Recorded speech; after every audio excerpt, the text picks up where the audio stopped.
When I scaled my Shopify print-on-demand store to $10,000 in sales, it honestly happened so fast that it almost felt illegal. And I was working my normal 9-to-5 nursing job when this happened. And in just a few days, I had made almost 2 months of my salary.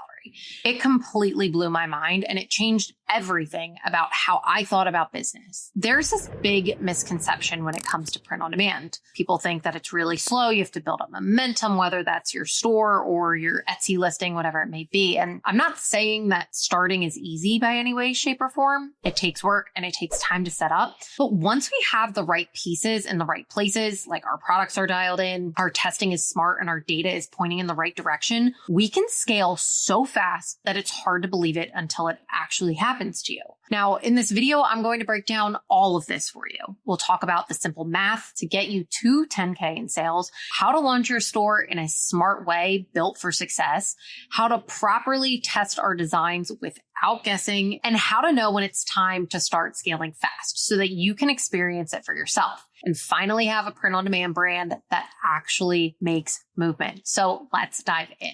The first thing that we're going to talk about is how 10K is a lot closer than we think. Now, most people overcomplicate it. When we think $10,000, it's a big number, but hitting $10,000 a month is a lot simpler than you think. And I like to think about it by breaking down the math. So if our average order value or the average person who comes to our store is spending roughly $45, we only need 8 sales per day to hit $10,000 a month in sales. That's it. 8 people. Now that doesn't sound too overwhelming. 8 people coming to my store and purchasing sounds actually pretty easy. Now, getting these people to our site also isn't too overcomplicated either. We start simple with ads, about $20 to $25 per day, and we focus on gathering data and not spending big right out the gates. A lot of times people think they need to spend thousands and thousands of dollars and just pump the traffic into the store, and that's what's going to do it, and could not be farther from the truth. We want to gather data because we're not looking for perfection right off the bat. We're not looking to go viral. All we need is a simple, smart process that stacks wins every day in our favor. And when we break it down like this, 10K in sales stops feeling impossible and it starts feeling inevitable. So in order to do this, we're going to talk about the SMART design formula. We don't need dozens of bestsellers. We truly just need one great design that pops. Now, every winning design that I have scaled has had these 3 traits. It speaks directly to one niche identity, so to one customer. It is instantly readable in under 1 second, so it catches the eye very quickly. And it makes people feel something. Whether that feeling is pride or humor, nostalgia, sarcasm, you name it, it's provoking a feeling. We need to remember, we are not designing for ourselves. We are designing for a reaction. So when we're in the design process, this helps a lot because a lot of times when we're beginners and we're trying something new, the only thing that we know is what we like and what we think is pretty or what we think somebody would buy. When in reality, what we think could be very far from the truth of what the market thinks. So when we are putting ourselves almost in the customer's shoes and using that in our research and using that to find what people in that niche actually want to buy, that is where really the biggest shift changes in the design process, because we stop looking at designs thinking, well, do I like it? And we start thinking, do we think the market will like it? Do we think people in this niche will like it? Now, if you are somebody trying to get to 10K in sales as quickly as possible, I have a free checklist for you. I want to make sure that everybody who wants to hit 10K a month as quickly as possible has all the tools to do so. If you click the link in my description below, you will gain access to my free school community. From there, I have hundreds of resources for new sellers who want to start a Shopify print-on-demand store. There, you can stay on track, make sure you're doing everything to a T. There's no guesswork. Simply follow the checklist. There's over 1,000 different checkpoints on this checklist. Like, we have thought of every single thing that you could possibly think of. Click the link in the description below. Join our free school community. That way we can get you to 10K in sales as quickly as humanly possible. Now let's talk about how you'll actually launch the right way once we have these designs that we've built out for the market and for people in that niche. Now, most people will start launching a store with maybe 5 or 10 designs and just hope that something sticks. And I get it. when we're saying make a lot of designs, nobody truly knows what that is. And there's a lot of people out there that just say like, oh, you make a design, throw it up on a t-shirt, and then that's it. We sell hundreds of thousands and it's great. But we want to launch wide across the niche that we're picking. Remember, we're focusing on that one customer and driving emotion to that one niche. And so we want to go wide within that niche because we may not know exactly what people in that niche want. So we want to try to hit all of those different areas. And this is going to make the testing phase that we are now in so much easier because we want real unbiased market data.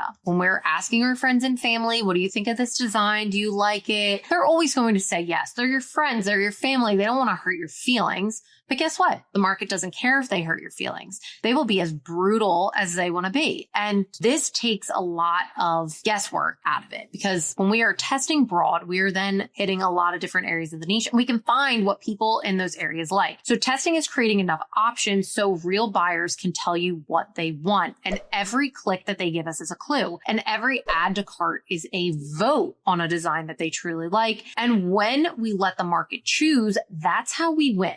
Guessing is gambling. Testing is building a real brand.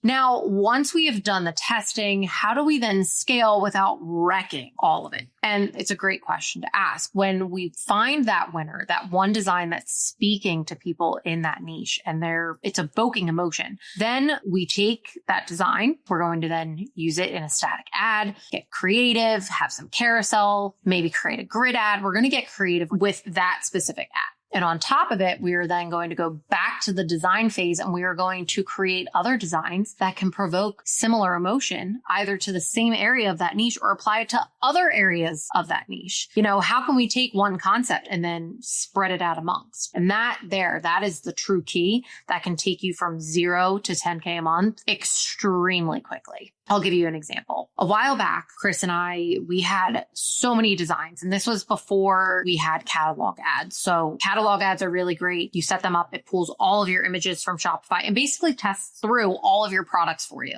without any of the hard work. Before, when we had to do this, we had to manually create every single ad. So when Chris and I would launch a new store, we would have to manually create 100 new ads with every single design to give them a test and see what do people like. And so now it's so much easier. Facebook does the hard work. They pull all the data in for us. They test through it. And then basically we just analyze the data. So this was before we had those catalog ads. And we had built up probably at this point 300 designs on this store. And, you really have to get yourself in a good system to continue testing because we had some traction, some things were working. So we were like, okay, take the foot off the pedal a little bit. But that truly was one of the worst moves that we could have done because we went back and we were like, okay, well, what designs hadn't we tested yet?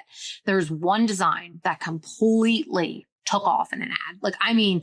Overnight, it was like, what happened? The ads are running at like a 4. We open it up and we see this one ad just completely skyrocketed. And from there, we're looking at the comments and people are like, this is great, but I wish that this design had this instead. Or, oh, I'd buy it if it was this. So I looked at all those comments and I was like, oh, I can do this. I quickly reached out to one of the designers that we had worked with. I was like, hey, I need this ASAP. I need it by the end of today. I need 3 designs like this. Boom, boom, boom, boom, boom. Got them over to me, threw them into ads. Those all took off. It was that simple design iteration that basically the customers were telling me to make. That is what allowed us to scale that month infinitely. It was absolutely insane. So we can do the same thing here. So once we find that design that's provoking the emotion, it's getting people to click. We then have more data to dissect that design, figure out what kind of emotion is it triggering in this group of people, this specific niche, and then how can we continue to tap into either that emotion or create more emotion off of a similar design.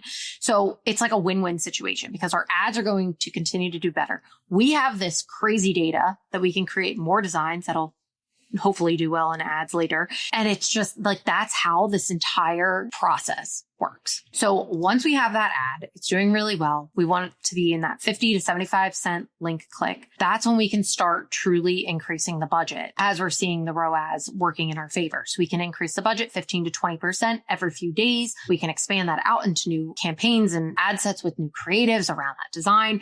And you'll start to see that's where the traction and the momentum comes from.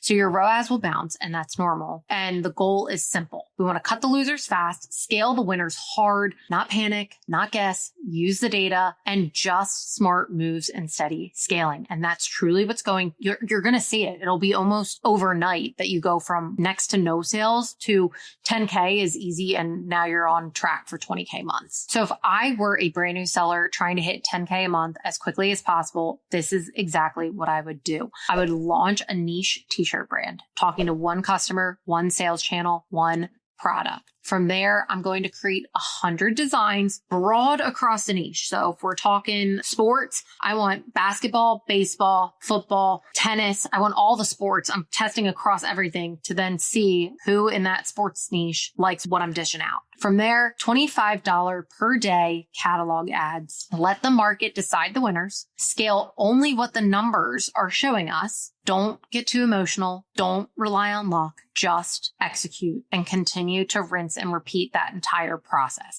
And if we're doing that and we're concentrating, we're listening to the market, we're looking at the data, that is what's going to get us to 10K a month so fast. And remember, guys, it's 8 sales per day. So if this video helped, drop a comment below and tell me what niche you're thinking about launching into. Guys, I read every comment and I'd love to hear what you're building. Remember, Shopify print on demand absolutely isn't dead. You just need the right launch strategy, the right testing, and of course, the right mindset. And when we're doing it right, scaling your store will happen so fast, it really does almost feel illegal. So let's build something real.